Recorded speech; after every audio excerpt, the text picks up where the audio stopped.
Thế giới hôm nay xin chào các bạn.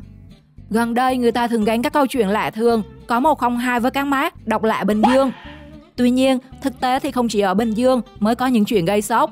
Hôm nay hãy cùng đến với Đồng Nai, một vùng đất cũng ẩn chứa những điều độc lạ chưa từng thấy. Bạn đã thấy ai ngồi câu cá đây trên đường phố hay chưa? Hay ngôi làng mà nhìn đâu cũng thấy người giống đến hoa cả mắt. Thậm chí heo Đồng Nai còn biết đi ăn xiên nữa cơ.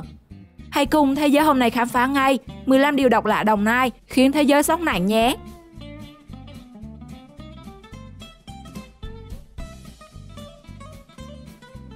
(15) Trồng dưa hấu ở Đồng Nai. Thay vì mọc trên đất như mọi miền, thì những quả dưa hấu tại Đồng Nai lại mọc ra trên giàn cao, treo mình lơ lửng trong không trung. Hầu như các nhà vườn trồng dưa hấu nào ở nơi đây cũng đều sử dụng phương pháp có 102 này. Điều ngược đời này là mang đến kỳ tích khi sản lượng thu về nhiều hơn hẳn so với cách truyền thống. Bởi vì trồng dưa trên giàn có thể tránh được nhiều dịch bệnh và thời tiết xấu.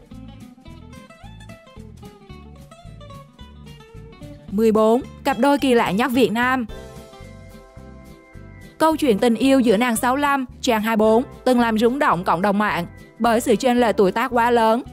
Bà Nguyễn Thị Hoa đã vô tình trúng tiếng sét ái tình với Johnny, một chàng trai đến từ Pakistan, khi hai người nhắn tin qua mạng. Chàng trai trẻ đã quyết định làm việc cật lực để có tiền bay đến Việt Nam với người yêu của mình. Sau lần gặp mặt đầu tiên, họ đăng ký kết hôn và về chung một nhà. Bỏ qua những lời đàm tiếu, cặp đôi đũa lệnh này vẫn mặn nồng bên nhau sau 2 năm gắn kết. Bà Hoa chia sẻ, hai người rất hòa hợp và bà được chồng hết mực cưng chiều. 13. Diều Đồng Nai. Thả diều là trò chơi tuổi thơ mang đầy kỷ niệm vui vẻ. Thế nhưng có vẻ thả diều ở Đồng Nai sẽ khiến bạn tăng phần áp lực đấy.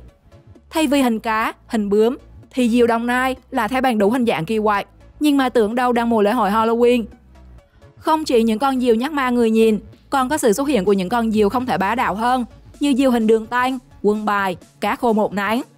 Nếu bạn muốn thả diều để thư giãn, thì tốt nhất đừng chọn thả diều ở Đồng Nai bạn nhé.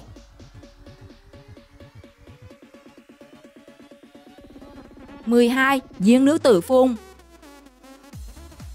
Không cần sự hỗ trợ của hệ thống bơm, gần 20 chiếc giếng khoan ở một khu vực tại Đồng Nai cứ ùng ùng phun trào từ ngày đến đêm, ngót nghét hơn 20 năm vẫn chưa chịu dừng. Ban đầu, người dân chỉ khoan xuống thì nguồn nước đã tự động theo hướng mũi khoan mà phọt lên.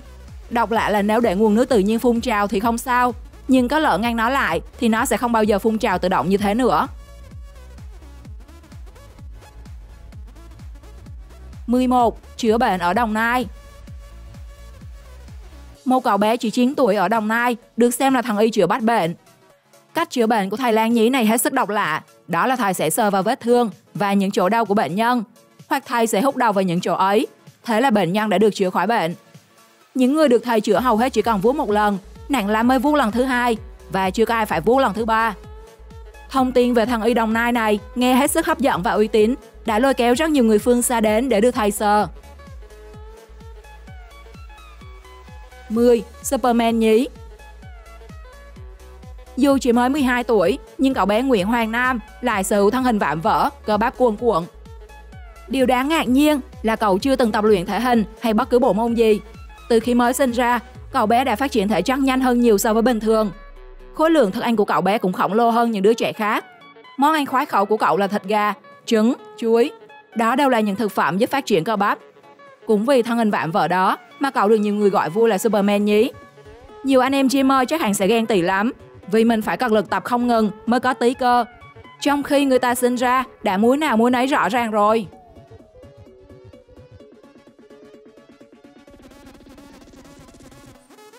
Chiến làng sinh đôi.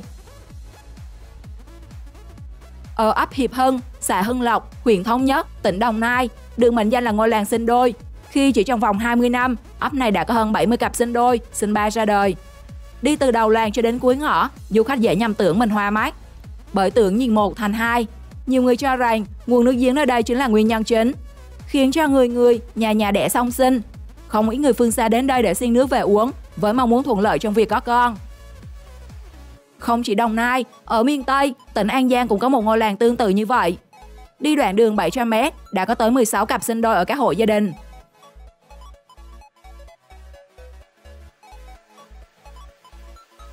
8. Ngủ chung trước mới cưới. Cộng đồng người Mạ sinh sống tại Đồng Nai có một tập quán hết sức đặc biệt về hôn nhân. Đó là các đôi có thể ngủ chung để tìm hiểu nhau trước khi cưới và không bị cho là hư hỏng, sống buông thả. Tuy nhiên, các cô gái chỉ được chọn một chàng trai để ngủ cùng. Nếu có hai chàng trai ngỏ lời thì giữa hai chàng trai ấy phải có cuộc thách đấu để phân thắng bại. Không chỉ vậy, người Mạ ngày nay cũng khá thoáng trong tư tưởng. Nếu con gái lỡ mang bầu thì họ cũng chỉ cúng để tránh xui xẻo mà thôi. 7. Người đàn ông có siêu năng lực. Nói về độc lạ Đồng Nai thì nơi đây cũng xuất hiện nhiều dị nhân, không kém cạnh anh bạn Bình Dương nức tiếng đâu.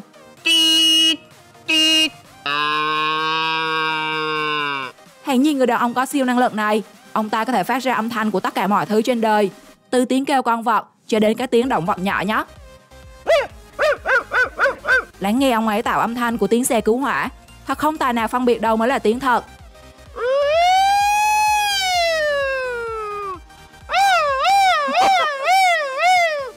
Các con vật được ông tái hiện chân thật bằng âm thanh từ thanh quản. Chưa dừng lại ở đó, ông còn giả tiếng gõ phá bàn tay giống đến kinh ngạc.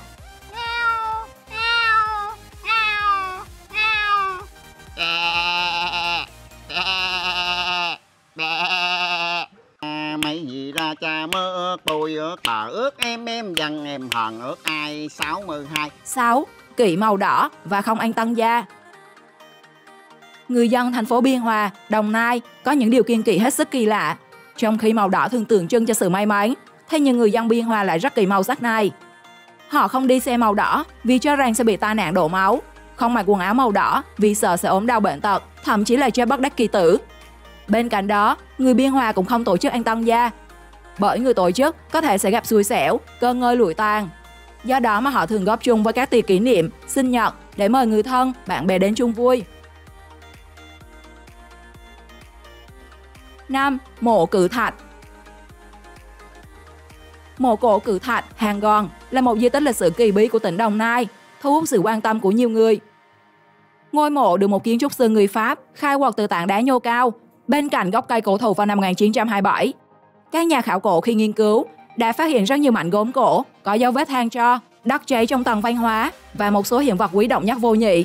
Họ xác định được rằng xung quanh khu vực ngôi mộ từng là địa bàn cư trú của cộng đồng người cổ, có thể là chủ nhân của mộ cự thạch Hàng Gòn, hé lộ nền văn minh độc đáo và những bí ẩn khó tin, có sức hút không kém gì lăng mộ của các vị vua Ai Cập. 4. Câu cá ở Đồng Nai. Câu cá thì phải đến sông, đến hồ, nhưng Đồng Nai thì không như thế, bởi người ta có thể câu cá trên đường phố đấy. Nếu đến Đồng Nai mà thấy ai ngồi bên khe nắp cống thì đừng tưởng họ đánh rơi đồ, mà 90% là người ta đang câu cá trê đấy. Bởi vì các đường ống thoát nước thường thông ra sông Đồng Nai nên cá trê theo con nước chảy vào đường cống khá nhiều. Một người thợ câu đường phố tiết lộ, mỗi ngày đi câu cũng được từ 4 đến 5 kg cá trê. Hôm nào may mắn thì câu được cả con cá trê phi con nặng tầm 3 kg.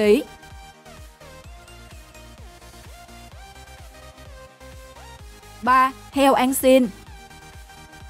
Một chú heo sống tại thành phố Biên Hòa, Đồng Nai nhận được sự chú ý đặc biệt khi hàng ngày chú đều rong ruổi trên những con đường để xin ăn. Chú heo là khách quen của các quán ăn, mỗi khi ghé đến, phải được cho ăn xong thì chú mới ngúng ngoại đuôi rời đi. Chú heo ăn xin này cực kỳ thông minh, khi ăn trái cây, chú biết bỏ vỏ và nhả hột nữa cơ. Dù lang thang là vậy, nhưng chú vẫn có nhà hẳn hoi, đi xa bao nhiêu thì chú cũng nhớ đường trở về nhà đúng giờ. Chủ nhân của chú heo còn hài hước nói rằng chú không hề biết bản thân mình là heo, nên cứ dạo chơi từ nơi này sang nơi khác.